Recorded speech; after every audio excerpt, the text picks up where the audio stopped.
Okay, so we've got our tasks, we've got our category drop-down list. We're now going to look at the priority. I've already made this a drop-down list, so I know that it's going to be high, medium or low. And now what I want to do is double click on the top one to be able to select all the cells and go up to the paintbrush at the top, because I'm going to be adding some conditional highlighting. This allows me to see really clearly if something is high, medium or low priority, so I know when I've got to do it. I'm going to choose text is for my rule.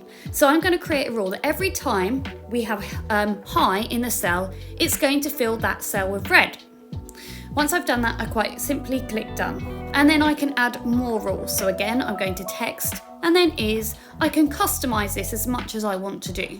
So I can use the custom settings, I can change it to the cell fill in the background, I can change it to the text is going to change when certain words are in there. So I've done medium for this one, I can have it bold, I can have it italics, whatever I want really.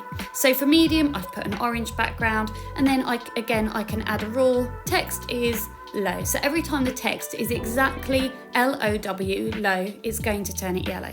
So what we can see is every time now I go into the drop down and I choose a different category, it will automatically change the cell colour. Perfect.